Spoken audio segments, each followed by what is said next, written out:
और अब खबरें विस्तार से। दिल्ली विधानसभा चुनाव के लिए आम आदमी पार्टी, बीजेपी और कांग्रेस ने तीनों ने ही पूरी ताकत लगा दी है। अपने सभी चुनाव अभियानों में बिजली, पानी, स्कूल जैसे मुद्दों पर बात करने के लिए आप इस बार जाट मतदाताओं पर भी दांव लगा रही है। दिल्ली चुनाव को लेकर हमने आम आदमी पार्टी के सौरभ भारद्वाज से बातचीत की। इस बातचीत का एक अंश आपको दिखा रहे हैं। सौरभ, इस बार का चुनावी मंत्र क्या लग रहा है? पिछली बार जैसे आप लोगों का बिजली पानी बहुत लोगों को भाया, इस बार क्या लग? देखिए, मैं मोटे तौर पे बताऊं कि भारतीय जनता पार्टी पिछले 3 चुनाव एक ही ढर्रे पे लड़ रही है और ये उनका चौथा चुनाव है जो वो एक ही जो है ढर्रा है उनका, उन्होंने नहीं बदला।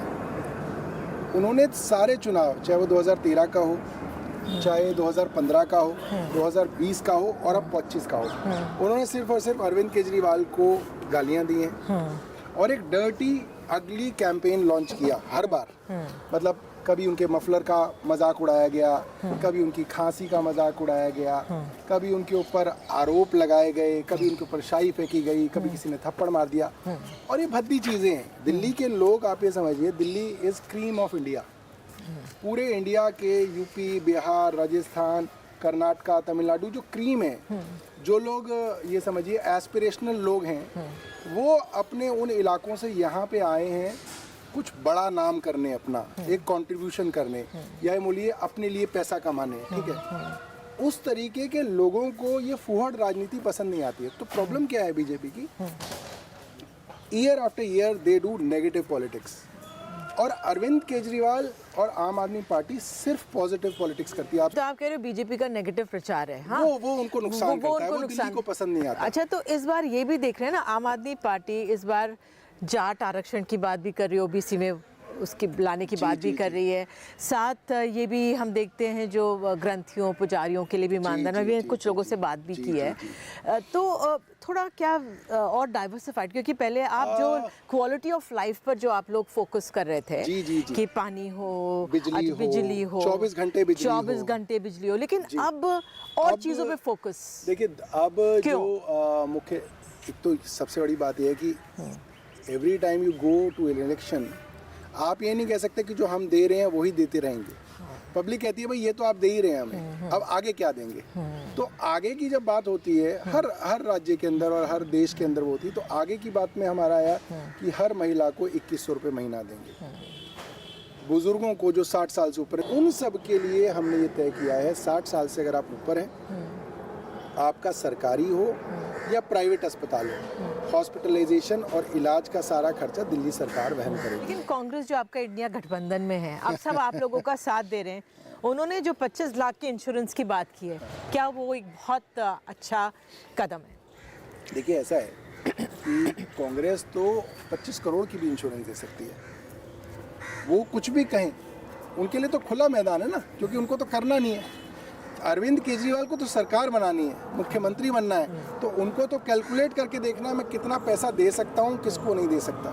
ठीक है, कांग्रेस तो कुछ भी कहते हैं। आप ये सोचिए ना, 0 सीट आई हैं कांग्रेस की, हमसे दुश्मनी है, बीजेपी से दुश्मनी है, कांग्रेस की तो सरकार कहीं भी नहीं बन सकती। ज़्यादा से ज़्यादा कितनी सीट आ जाएंगी? 2 आ जाएंगी, अच्छा, 1 आ जाएगी। तो 2 सीट, 1 सीट और 0 सीट वाला 25 लाख का इंश्योरेंस दे या 25 करोड़ का इंश्योरेंस दे, वो तो कुछ भी कह सकते हैं। कल ही मैं देख रही थी, अब ये अरविंद केजरीवाल की प्रेस कॉन्फ्रेंस थी, उन्होंने 13,000 वोटर्स की बात उन्होंने की है।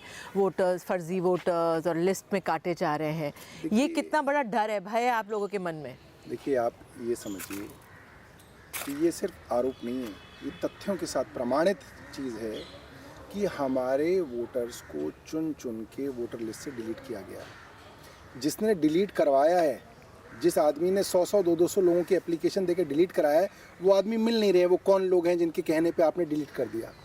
जिन लोगों के नाम डिलीट किए हैं, उनको आपने बुला के पूछा नहीं, उनके घर जाके आपने देखा नहीं कि वो रह रहे नहीं रह रहे। तो अब ठीक है, आपके आरोप में आपने अगर हजारों लोगों, देखिए जीत हार कितने वोटों से तय होती है? 5,000, 10,000, 15,000। अगर आप दूसरी पार्टी के 8,000 वोट कटवा देते हैं तो बेसिकली आपको 16,000 का फायदा हो गया ना, उसके कम कर दिया आपने। तो इस तरीके से भारतीय जनता पार्टी मैनिपुलेट करके पैसे बांट रहे हैं खुल्लम खुल्ला। अब आप देखिए ना, खुल्लम खुल्ला भारतीय जनता पार्टी के नेता कैश बांट रहे हैं।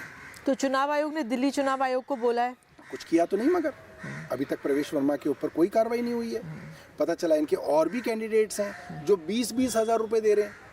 वो कह रहे हैं 20 हज़ार रुपये का लोन दे रहा हूँ और इंटरनली कह रहे हैं कि वापस नहीं देने तुम्हारे परिवार के तो लिए। आम आदमी पार्टी को इस फैमिली बार को 20 हज़ार रुपये, तो इस लोन का डर है कि ये पैसे तो करप्ट प्रैक्टिसेस है ना मैडम। अब आप ये बोलें कि भाई वहाँ पे कोई आदमी जो है अंधाधुंध गोलियाँ चला रहा है, ठीक है, और कोई मुझसे पूछे अब आपको डर है कि वहाँ अंधाधुंध गोलियाँ चल रही है, भाई it's a criminal act, it's purely corrupt practice.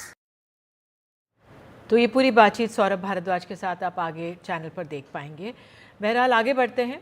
BJP की केंद्रीय चुनाव समिति की बैठक में प्रधानमंत्री मोदी पहुंच गए हैं। इस बैठक में दिल्ली की बाकी बची 41 सीटों पर उम्मीदवारों के नाम पर मुहर लगेगी। हमारे सहयोगी अखिलेश शर्मा हमारे साथ मौजूद हैं। अखिलेश, वाकई में इंतजार है दूसरी सूची का दिल्ली में?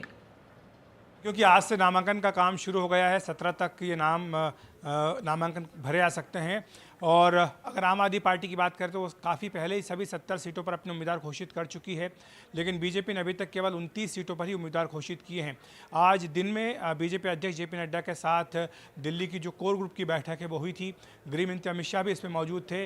सारे सांसदों को भी इसमें बुलाया गया था। सबसे हर सीट पर राय पूछी गई है कि वो किसे चाहते हैं उम्मीदवार। साथ ही जो सर्वे पार्टी ने कराए हैं वो नाम भी सामने रखे गए। तो इस तरह से मैचिंग की जा रही कि जो उनके सांसदों के नाम हैं, सांसदों के रिकमेंडेड नाम हैं और साथ ही सर्वे के नाम है, क्या उनमें मेल होता है या नहीं होता है, उसी के हिसाब से उम्मीदवारों के नामों का चयन किया जाएगा। और अब इस समय बीजेपी मुख्यालय पर केंद्रीय चुनाव समिति की बैठक हो रही है पीएम नरेंद्र मोदी की अध्यक्षता में। यहाँ पर तमाम जो वरिष्ठ नेता हैं वो इस बैठक में मौजूद हैं। बताया जा रहा है कि आज इस बैठक में बीजेपी बाकी बचे सभी नामों पर विचार करके उन्हें अंतिम रूप दे देगी, ताकि जल्दी ही जब खर मास समाप्त होता है 14 तारीख को, उसके बाद नामांकन की जो प्रक्रिया है वो शुरू हो सके। बहुत बहुत धन्यवाद अखिलेश इस जानकारी के लिए। तो सूची का इंतजार रहेगा। आई न्यूज़ 8 में आगे बढ़ते हैं। यूपी के मेरठ में एक ही परिवार के 5 लोगों की हत्या कर उनके शवों को पैक कर बेड बॉक्स में डालने का सनसनीखेज मामला सामने आया। हत्यारों ने पति पत्नी और 3 बेटियों की हत्या की, उनके शवों को छुपाकर फरार हो गए। 3 बच्चियों की उम्र मात्र 8 साल, 4 और 1 साल की थी। पुलिस ने 2 संदिग्ध आरोपियों की गिरफ्तारी भी की है। घर के गेट पर ताला लगा था। 2 दिन से कोई बाहर आता हुआ नजर नहीं आया। रिश्तेदार फोन कर रहे थे, कोई उठा नहीं रहा था। परेशान रिश्तेदारों ने जब ताला तोड़ा तो उनकी आंखें फटी की फटी रह गईं। घर के अंदर चारों तरफ खून ही खून फैला हुआ था। ये वारदात मेरठ के लिसाड़ी गेट इलाके की है। यहाँ किराए पर रहने वाले मोइन, उनकी पत्नी और 3 बच्चों की हत्या कर दी गई। हत्यारों ने हत्या के बाद तसल्ली से घर में बैठकर सभी शवों को पैक किया। मोइन के शव को कपड़े की गठरी में डालकर चारपाई के नीचे डाल दिया। वहीं उनकी पत्नी आसमा और 3 बेटियों के शव बेड से बने बॉक्स में रख दिए। इस सामूहिक हत्याकांड के बाद हत्यारे घर के बाहर ताला लगाकर फरार हो गए। पुलिस उन्हें गिरफ्तार करने के लिए लगातार दबिश डाल रही है। एक ही परिवार के 5 लोगों की हत्या हुई है। उसमें से एक मोइन नाम का व्यक्ति है जिसकी हत्या बहुत दर्दनाक हुई है। उसे बांध के मारा गया है। उसकी बीवी को भी मारकर कट्टे में डाला गया है, जो बेड में इस टाइम है। और एक बच्ची 1 साल की है, एक 3 साल की है और एक 9 साल की है, जिनकी बहुत बुरी तरीके से हत्या करी गई है। हम फोन कर रहे सुबह से आज कोई 11 बजे करीब से इनका फोन ही नहीं उठा। आपको कैसे पता है यहाँ पर? फिर यहाँ पे हम ढूंढना है, जब हमें पता नहीं लगा हमारा भैया नहीं आया, मिल नहीं रहा। कितने जने हैं सब?